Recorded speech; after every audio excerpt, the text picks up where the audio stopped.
नमस्ते दोस्तों, welcome back to the channel. दोस्तों आज के इस वीडियो में हम जानेंगे कि बच्चे के गले के आसपास गर्भनाल क्यों लिपट जाती है, जिसे एम्बिलिकल कॉर्ड कहा जाता है।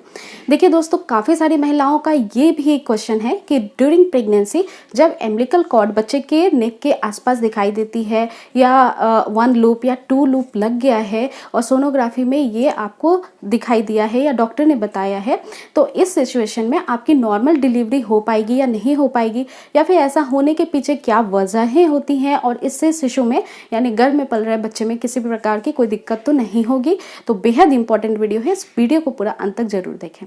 देखिए फ्रेंड्स, जब बेबी थोड़ा सा बड़ा होता है यानी कि फर्स्ट ट्राइमेस्टर में बेबी का जो वेट होता है वो काफ़ी छोटा होता है और उसका जो शेप होता है वो भी काफ़ी छोटा होता है। ये जो एम्बिलिकल कॉर्ड लिपटने की जो समस्या होती है वो जनरली सेकेंड ट्राइमेस्टर में देखा जाता है, जब आपकी छठे महीने की सोनोग्राफी होती है उसमें डायग्नोस होता है और उसमें लिखा आता है कि फेटल नेक बहुत ही आसपास है आपके बेबी के गले के। तो इसमें ऐसा क्या इम्पॉर्टेंट चीज़ है जो मदर्स को ध्यान में रखना चाहिए और इसके पीछे की वजह क्या होती है। सबसे पहली चीज़ ये है कि एम्बिलिकल कॉर्ड क्या होता है, गर्भनाल क्या होती है। तो जो माँ है और बेबी है इसके बीच में जो तालमेल है, जो इनके बीच का जो अट्रैक्शन है वो इसी से स्थापित होता है, यानी माँ से बच्चे को जोड़ने का काम ये एम्बिलिकल कॉर्ड करता है। इस एम्बिलिकल कॉर्ड के थ्रू बच्चे को न्यूट्रिशन की सप्लाई होती है, कार्बोहाइड्रेट की सप्लाई होती है, इसी के अलावा एनर्जी भी जाती है, ऑक्सीजनेटेड ब्लड की सप्लाई होती है और साथ ही साथ जो भी जरूरी उसको पोषक तत्व चाहिए ये एम्बिलिकल कॉर्ड का काम है बच्चे तक पहुंचाना। सो फ्रेंड्स, ये एम्बिलिकल कॉर्ड जो है ये कभी कभार क्या होता है, कुछ बच्चों में यानी 25 to 30% प्रेगनेंसी में महिलाओं के अंदर एम्बिलिकल कॉर्ड जो होता है, जो एम्बिलिकल कॉर्ड बच्चे को जोड़ता है माँ से, उसके जो लेंथ होते हैं वो थोड़े बड़े होते हैं। तो क्या होता है, बेबी जब मूव करना स्टार्ट करता है तो ये जो गर्भनाल है वो बच्चा खेलता है और कई बार अपने आप ही उसके गले में जो है खेलते खेलते ही लिपट जाता है। और इसके दूसरे जो वजह होती है वो होती है जो बच्चे का जो गर्भनाल है उसका फंसने का रीज़न आपकी यूमिनेटिक फ्लूइड पे भी डिपेंड करता है। अब ये एमनियोटिक फ्लूइड क्या होता है, बच्चे जो पानी के थैली में रहते हैं एमनियोटिक फ्लूइड में रहते हैं, जिसकी वजह से उसको कोई भी बाहरी रूप से प्रॉब्लम ना हो, इस वजह से बच्चा एक बैलून के आकार में और उसके अंदर बहुत सारी एमनियोटिक फ्लूइड भरी हुई है। तो फ्रेंड्स, यदि जिन प्रेग्नेंट महिलाओं में ये जो द्रव्य है ये ज़्यादा रहता है गर्भ के अंदर, तो बच्चा इस वजह से भी मूवमेंट ज़्यादा करता है और गर्भनाल गले में लिपट सकती है। देखिए फ्रेंड्स, डॉक्टर्स एक लूप अगर लग गया है या नेक के आसपास ही गर्भनाल आ चुकी है और इसमें जो चांस है वो दिख रहा है कि बाद में लिपट जाएगा, तो डॉक्टर आपके सोनोग्राफी में डायग्नोस करके आपको सजेस्ट करते हैं कि आगे का क्या प्रोसीजर आपको फॉलो करना है। इसी के अलावा फ्रेंड्स, आपको मैं एक और चीज़ बता दूं, बहुत सारे जो लोग होते हैं वो इस भ्रम में रहते हैं कि अगर जो गले की में गर्भनाल फंसी है तो वो अपने आप ही निकल जाएगी या हम तरह तरह के उपाय करेंगे, मसाज करेंगे तो इससे गर्भनाल निकल जाएगी बच्चे की और नॉर्मल डिलीवरी हो जाएगी। तो सो फ्रेंड्स, मैं आपको बता दूं कि जो गर्भनाल होती है बच्चे के गले में लिपटती है और ये गर्भनाल प्लासेंटा से जुड़ी हुई रहती है। प्लासेंटा बेसिकली जो आपका यूट्रस है वहाँ पे एक ही जगह पे प्लेस्ड होता है और जब नॉर्मल डिलीवरी होती है, मान लीजिए बच्चे के हेड के आसपास गर्भनाल लिपट चुकी है और नॉर्मल डिलीवरी में बच्चे का हेड जो है वो नीचे आता है, सबसे पहले उसका हेड ही निकलता है। तो जब हेड बाहर जा रहा है और कोई भी रस्सी नुमा उसमें अटैचमेंट है और उसका जो पॉइंट है, सेंटर पॉइंट, वो ऊपर की तरफ है, तो जैसे जैसे बच्चा बाहर निकलेगा ये सेंटर पॉइंट अपने जगह से नहीं हिलेगा और बच्चे का जो गले में गर्भनाल है वो और भी ज़्यादा फंसता जाएगा और इस कंडीशन में रिस्क बहुत बढ़ सकती है। बच्चे का ऑक्सीजन का सप्लाई बंद हो सकता है, बच्चे के पास जो ब्लड का सप्लाई जाता है वो भी बंद हो सकता है और ऐसी कंडीशन में बेबी की मृत्यु भी हो सकती है। सो ये बहुत ज़्यादा रिस्की है। इन सब चीज़ों को आपको बिल्कुल भी फॉलो नहीं करना चाहिए जो अलग अलग के आपको उपाय बताए जाते हैं।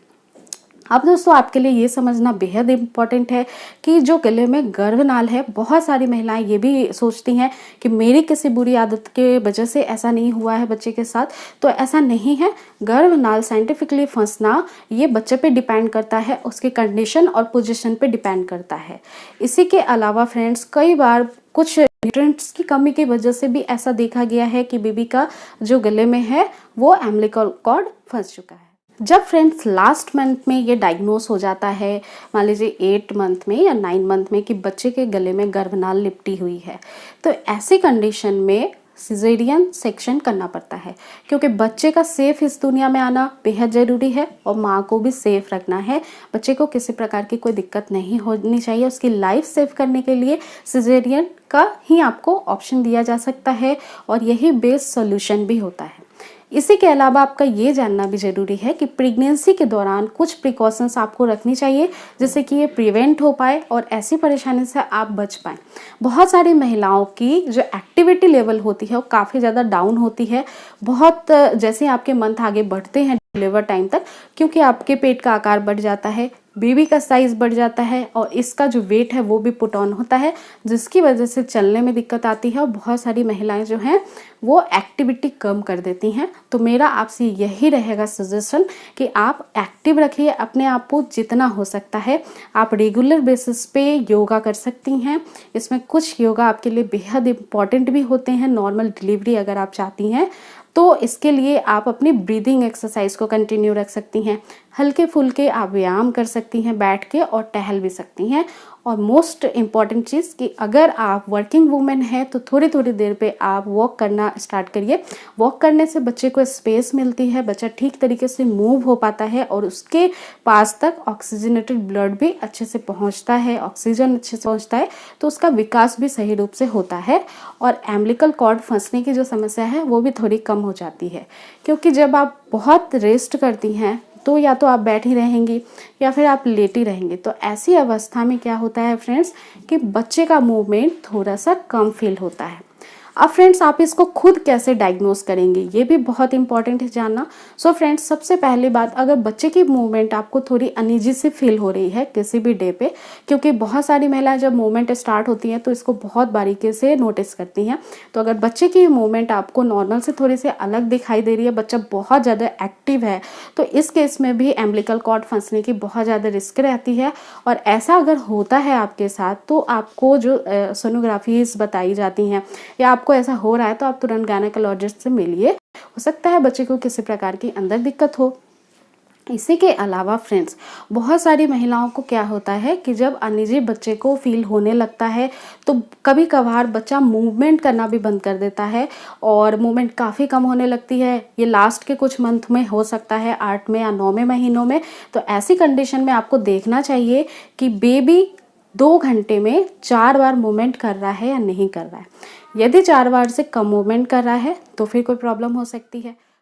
मूवमेंट अगर कम कर रहा है बेबी तो थोड़ा बहुत मीठा खाना चाहिए और उसके बाद आपको रेस्ट करना चाहिए। आपको देखना चाहिए कि बेबी की एक्टिविटी कैसी आपको फील हो रही है।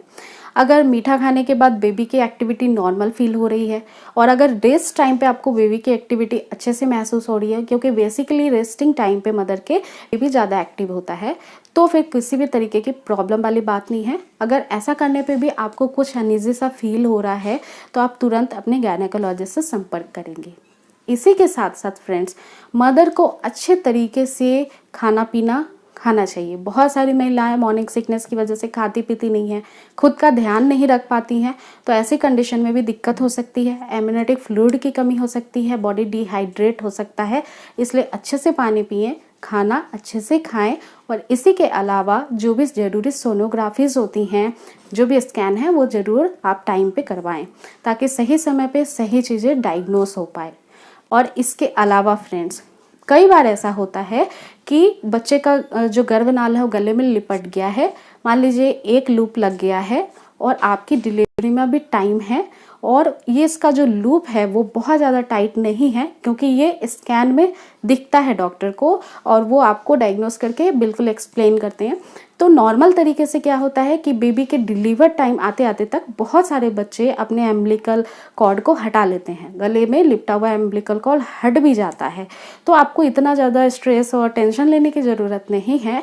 बेसिकली जो आपका 9 मंथ होता है, जो भी आपकी ड्यू डेट बताई गई है डिलीवरी की, उस टाइम की जो स्कैन होती है बहुत ज़्यादा इंपॉर्टेंट होती है। एक 7 मंथ में भी करवाई जाती है, वो भी बहुत इंपॉर्टेंट होती है।